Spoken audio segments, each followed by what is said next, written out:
சுத்தம் சோறு போடுன்றதுனால அமைதியா இருந்துராத.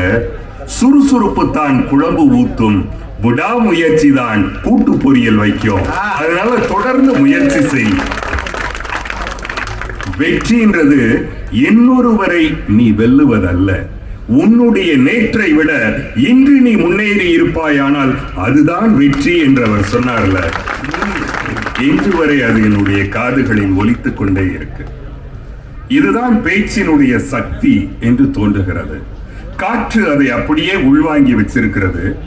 காலங்களை கடந்து அதை ஒருவர் சொல்லும் போது கூட அது அதற்குரிய கனத்தோடு சென்று சேருகிறது. அன்னை தெரசா அவர்களுடைய வாழ்க்கையில ஒரு சம்பவம். கல்கத்தா நகரத்துல ஒருத்தர்கிட்ட போய் அன்னை கேட்கிறாங்க, என்னுடைய ஆசிரமத்து குழந்தைகளுக்கு ஏதாவது தாருங்கள். அந்த நபர் என்ன மனநிலையில இருந்தாருன்னு தெரியல. அன்னையோட கையில காரி உமிழ்ந்துட்டாரு. அன்னை கோபாவேசம் அடையல, அதே கருணையோட தான் இருந்தாங்க. அந்த எச்சில் அப்படியே உடம்புல தொடச்சுக்கிட்டாங்க. இத நான் எனக்கு வச்சுக்கிறேனப்பா, என்னுடைய பிள்ளைகளுக்கு ஏதாவது கொடு.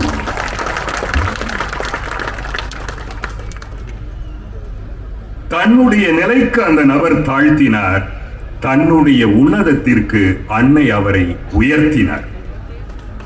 எச்சிலை கொடுத்த ஒருவனுக்கு அமிர்தத்தை பதிலுக்கு கொடுத்தார் அன்னை. தன்னையும் தன்னை சார்ந்தவர்களையும் போஷிப்பது என்பது சாமானிய லட்சணம். பரோபகாரம் தான் ஆத்மாவின் லட்சணம் என்பதை அவனுக்கு உணர்த்தினார்ல. இந்த பட்டிமன்றம் நிறைவடைந்து விடும், நாம் சென்று விடுவோம். ஆனால் யாரோ ஒருவர் நாளைக்கு யாசிக்கும் போது எத்தனையோ ஆயுள் ரேகைகளை தன்னுடைய முகச் சுருக்கத்தில் தேக்கிய அந்த அன்னையினுடைய நினைவு வரும்போது, என்னால இவ்வளவுதான் கொடுக்க முடியும், இதை நீ ஏற்றுக்கொள்வாயா என்ற பணிவு நமக்குள்ள வரும்ல. இதுதான் பேச்சு. என்றைக்கோ பேசப்பட்டாலும் அதனுடைய வீரியம் இன்னமும் நம்முடைய இதயத்தை ஆக்கிரமித்து சமுதாயத்திலே ஒரு மாற்றத்தை உண்டு பண்ணும். அறிஞர் அண்ணா அவர்கள் இந்த மாதிரி ஒரு மேடையில் அமர்ந்திருக்கிறாரு. இப்ப தேசிய கட்சியை சார்ந்த ஒருத்தர் அண்ணாவை வச்சுட்டே கேட்கிறாரு, தமிழெண்ணை தமிழெண்ணைன்னு சொல்றீங்களே, அவள் எங்கே இருக்கிறாள்? இதுக்கு லகுவான பதில் ஒன்று உண்டு. தமிழெண்ணை எங்கள் உள்ளத்திலே இருக்கிறாள், எங்கள் இல்லத்திலே இருக்கிறாள், தமிழர்களினுடைய நாவிலே இருக்கிறாள். ஏதாவது ஒரு பதில சொல்லணும். அறிஞர் அண்ணா அவர்கள் குருவான ஒரு பதிலை சொன்னார். தமிழெண்ணை எங்கே இருக்கிறாள் என்று கேட்டீர்களே, அவள் பாரத மாதாவின் பக்கத்து வீட்டில் இருக்கிறாள். அண்ணா என்ற சொல்லுக்கு எட்டாததுன்னு ஒரு அர்த்தம் உண்டு. அண்ணாந்து தண்ணி குடிங்க, அண்ணாந்து பாருங்க. எட்டாத கடவுளுக்கு அண்ணாமலையார்னு பேரு. ஆனால் அண்ணா தன் பேச்சின் மூலமாக எல்லோரையும் எட்டினார், எல்லோருக்கும் எல்லாமும் எட்ட வேண்டும் என்று விரும்பினார். அவர் ஏற்றி வைத்த திராவிட தீபம் இன்றைக்கும் எரிந்து கொண்டிருக்கிறது என்றால் அதற்கு அண்ணாவினுடைய நாவுதான காரணம். இதற்கு பிறகு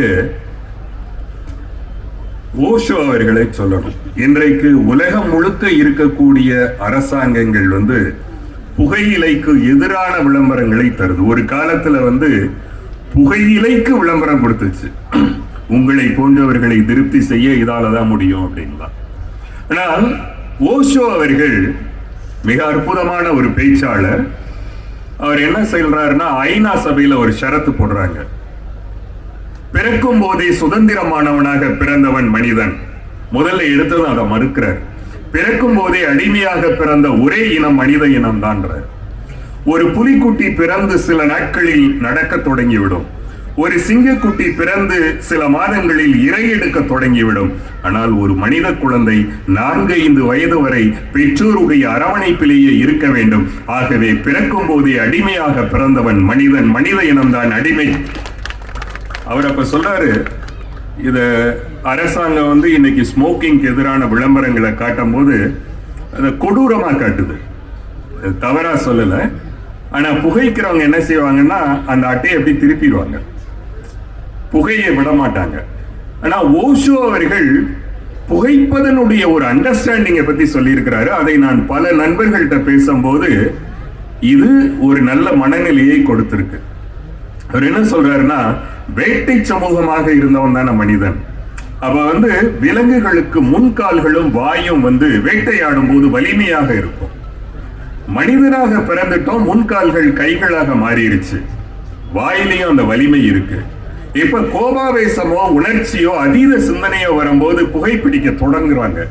எப்படி ஆகுதுன்னா, அவனுடைய கையில புகை வந்துடுது, வாய்க்கு அந்த சிகரெட்டை எடுத்துட்டு போறாங்க, ஒரு சீராக புகையை உள்ள இழுக்கிறாங்க, சீராக அந்த புகையை வெளியே விடுறாங்க. அது ஒரு உணவு மாதிரியே ஆகுது. ஆனா ஓஷோ சொல்றாரு, இது ஒரு வேட்டை சமூகத்தினுடைய உணர்வின் தொடர்ச்சி, இது ஒரு இல் பிராணாயாமா, இது ஒரு தவறான பிராணாயாமம், இது ஒரு ஃபால்ஸ் ஃபுட், இது ஒரு தவறான உணர்வு அப்படின்னு ஒரு புகைப்பதை பற்றின ஒரு பேச்சை அவர் பேசினதை நாம சில நண்பர்கள்ட்ட சொல்லும் போது அது ஒரு பாதிப்பை தருதுன்னா, பேச்சு காலங்களை கடந்து அப்படியே நிற்கக்கூடிய வலிமை படைத்ததுன்னு சொல்லலாம். எங்களோட காலனியில மதுரையில முதல்ல வாரியார் சுவாமிகளோட பேச்சு அப்பதான் கேட்கிறோம். திடீர்னு பேச ஆரம்பிக்கிறார். ஒரு கோவில்ல பாதி, சாலையில பாதி, அப்படியே கூட்டம் பயங்கரமாயிடுச்சு. இன்றைக்கு இருக்கக்கூடிய அனுபவத்தை வச்சுட்டு அன்றைய பேச்சை சொல்லணும்னா, ஒரு தேர்ந்த ஆடியோ வீடியோ ரெக்கார்டிங்கு, அதை கரெக்டா எடிட் பண்ணி ப்ராசஸ் பண்ணி டெலிகாஸ்ட் பண்ணா எப்படி அமைதியாக இருந்து எங்கெங்க கைதட்டணுமோ அங்கங்க கைதட்டி, எங்கெங்க சிரிக்கணுமோ அங்கங்க சிரிப்பொலி வருமோ அப்படி ஒரு ரெக்கார்டிங் மாதிரி இருந்தது வாரியார் சுவாமிகளோட பேச்சு. அதுல அவர் சொல்றாரு, கடவுளுக்கு செய்யறதை விட மக்களுக்கு செய்யறதா முக்கியம்ன்றத சொல்லணும். அப்பெல்லாம் அந்த போஸ்ட் பாக்ஸ் தெருவா இருக்கும், இப்பவும் இருக்கு, அது பார்வையில புலப்படலை. அவர் சொல்றாரு, போஸ்ட் பாக்ஸ்ல நீங்க லெட்டர் போட்டீங்கன்னா ஹெட் போஸ்ட் ஆபீஸ்ல போய் அந்த லெட்டர் சேரும். ஆனா ஹெட் போஸ்ட் ஆபீஸ்லயே லெட்டர் போட்டீங்கன்னா அது போஸ்ட் பாக்ஸுக்கு வராது. தெருவிலே இருக்கக்கூடிய ஏழைகளுக்கு நீங்கள் உதவினால் அது கடவுளுக்கு போய் சேரும். கடவுளுக்கு செய்தீர்களே ஆனால் ஏழைகளுக்கு வராது. அதனால் ஏழைகளுக்கு உதவுங்கள்னு சொன்னார்.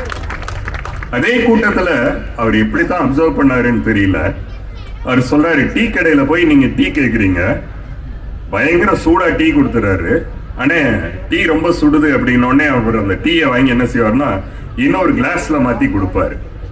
இடமாற்றம் சூட்டை தணிக்கும். உங்களுக்கு கோபமா இருந்தா எங்கேயாவது போயிட்டு வாங்க.